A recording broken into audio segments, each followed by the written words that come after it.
Recently 20 मई 2025 को America के president Donald Trump ने नए डिफेंस सिस्टम की घोषणा कर दी है, जिसका नाम है गोल्डन डोम डिफेंस सिस्टम।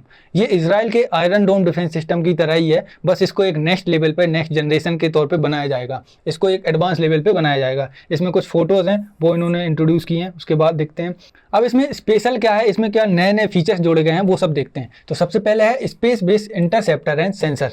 अभी तक क्या होता था कि हम धरती पर, हमारी पृथ्वी पर ही हम लोग क्या सेंसर्स लगा देते थे, एक जगह पे हमने डिसाइड कर लिया और रेडार्स लगा दिए, वो सब कर देते थे। लेकिन अब इसको नेक्स्ट लेवल पर ये लोग ले जाने की कोशिश कर रहे हैं, जिसमें वो सैटेलाइट से जोड़ेंगे। अब सैटेलाइट्स में सेंसर लगा देंगे और सैटेलाइट्स का कवरेज रहेगा वो ग्लोबल होगा। अभी तक जो रेडार्स थे उनकी 600, 700, 800 किलोमीटर तक इसको इंटरसेप्ट कर सकते थे कोई भी मिसाइल है, लेकिन अब ये ग्लोबली किसी भी मिसाइल को दुनिया के किसी भी कोने में इंटरसेप्ट कर सकते हैं। तो ये टेक्नोलॉजी अभी नई आने वाली है। उसके बाद है AI based command and control system. अब एआई का तो ज़माना ही है, पहले से ही चला आ रहा है कि भाई एआई को भी इसके साथ जोड़ा जाएगा। इसमें कमांड और कंट्रोल सिस्टम रहेगा, एनालिसिस किया जाएगा कोई भी मिसाइल्स है या पुराने वॉर्स जो हो रहे हैं, जैसे अभी इंडिया और पाकिस्तान का वॉर हुआ, इसमें कौन सी मिसाइल चलाई गई, कहाँ से कहाँ भेजी गई, इस सब का डेटा भी ये ले सकता है, इस सब को भी इंटरसेप्ट कर सकता है। तो इसकी क्षमता बहुत ज़्यादा बढ़ जाएगी। उसके बाद है interceptor missile and laser system. इसमें ये भी बड़ी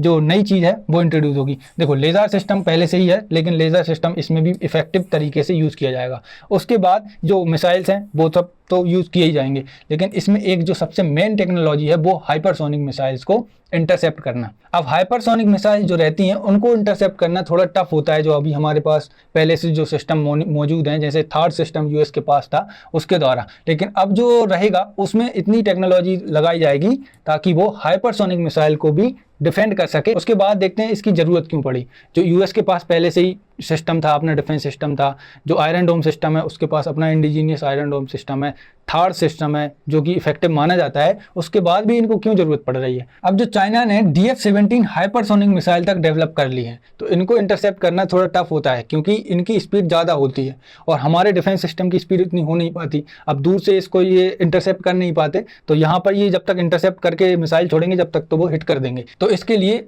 इसकी ज़रूरत पड़ेगी। अब रसिया के पास अवागार्ड है, RS-28 सरमेट है, ये सब जो हैं वो न्यूक्लियर वॉरहेड को कैरी करने की कैपेसिटी रखते हैं, तो इनको डिस्ट्रॉय करना भी आसान नहीं है। नॉर्थ कोरिया हमेशा न्यूक्लियर वेपन्स को टेस्ट करता रहता है, उसकी तरफ से खतरा हमेशा बढ़ा रहता है। बैलिस्टिक मिसाइल्स इसके पास बहुत सारी हैं। तो इन सब थ्रेट को देखते हुए यूएस ने डिसाइड किया कि वो अपने सिस्टम में गोल्डन डोम सिस्टम को तैनात करेंगे। अब इसमें कौन कौन सी कंपनीज को कॉन्ट्रैक्ट दिया गया है वो देख लेते हैं। तो सबसे पहले है स्पेस एक्स का काम क्या रहेगा, satellite launch and space technology. जो सैटेलाइट लॉन्च करने का काम रहेगा वो इसी का रहेगा, स्पेस टेक्नोलॉजी को डेवलप करना इसका ही काम है। पेलेंटेड टेक्नोलॉजीज, इसका काम डेटा एनालिटिक्स और आर्टिफिशियल इंटेलिजेंस, ये सब काम ये देखेगा। एंडोरियल इंडस्ट्रीज का ऑटोनोमस डिफेंस टेक्नोलॉजी को डेवलप करना, ये तीनों कंपनी को कॉन्ट्रैक्ट दिया गया है। अब ये जो डिफेंस टेक्नोलॉजी है वो काम कैसे करेगी, देखो जो आयरन डोम सिस्टम है किसका, इजराइल का, उसी की तरह ये भी काम करेगा, बस इसको थोड़ा एडवांस लेवल पर इसमें कुछ चीज़ों को और जोड़ दिया गया है। इसमें क्या क्या जोड़ा है, अब जो सैटेलाइट्स वगैरह यहाँ पर लगा दिए जाएंगे, सैटेलाइट्स में रेडार वगैरह लगा दिए जाएंगे। नीचे जो रेडार हैं वो तो रहेंगे ही, और जो सैटेलाइट्स रहेंगे, सैटेलाइट्स के रेडार वो भी यहाँ पर इंटरसेप्ट कर सकते हैं। इसकी क्षमता कम होती है, इसकी रेंज कम होती है, लेकिन इनकी रेंज ग्लोबली जो रहती है वो अच्छे से कर सकते हैं इंटरसेप्ट। तो ये सब इंटरसेप्ट करेंगे और इनको भेजेंगे यहाँ पर, ये कमांड सिस्टम को, कमांड यहाँ से मिसाइल्स को लॉन्च करेगा और यहाँ से जाके इसको डिस्ट्रॉय कर देगा। ये सब ऐसा काम करेगा। देखो दुनिया में कई तरीके के डिफेंस सिस्टम है और कई तरीके के कारगर डिफेंस सिस्टम है। जैसे आयरन डोम सिस्टम इजराइल का, ये अभी तक का सबसे अच्छा डिफेंस सिस्टम माना जाता है। इसका ये है कि आयरन डोम की तरह, एक डोम की तरह वो स्ट्रक्चर बना लेता है और इसके अंदर किसी भी मिसाइल को आने नहीं देता। ऐसे ही है S-400 रसिया का, इसकी जो रेंज रहती है वो 600 किलोमीटर तक रहती है। ये 600 किलोमीटर तक से आने वाली कोई भी मिसाइल को इंटरसेप्ट कर सकता है। उसके बाद है HQ-9 जो कि चाइना की है, जिसकी रेंज लगभग 200 से 250 किलोमीटर तक है, मानी जाती है। 200 किलोमीटर ही इसकी देखी गई है अभी तक। तो ये सब जो सिस्टम है इनमें कॉमन क्या है, इनमें जो रेंज है वो कम है, ठीक है। और ये जो डिफेंस टेक्नोलॉजी है इसमें ये जो रेडार लगाते हैं वो धरती पे लगाते हैं, मतलब ग्राउंड लेवल पर इनको बेस बनाए जाते हैं। लेकिन अब जो गोल्डन डोम सिस्टम रहेगा यूएस का, ये सैटेलाइट्स को यूज़ करेगा। सैटेलाइट मतलब ये देखो मार्वल की मूवी टाइप का इसमें सीन बनाया गया है।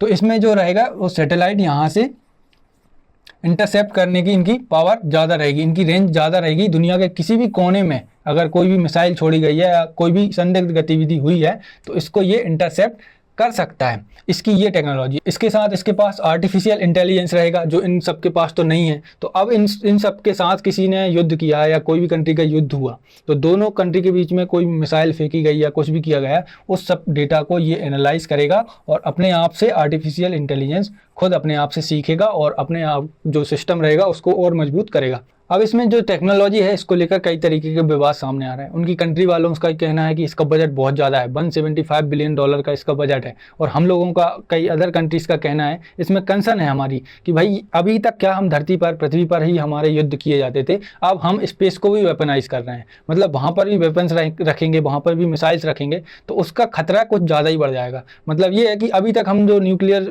मिसाइल्स हैं उनको लेकर डरते थे कि भाई न्यूक्लियर मिसाइल्स हैं, किस कंट्री के पास हैं, किसके पास नहीं है। अब जाकर हमें इस चीज़ की चिंता भी होगी कि स्पेस में भी हम सुरक्षित नहीं हैं।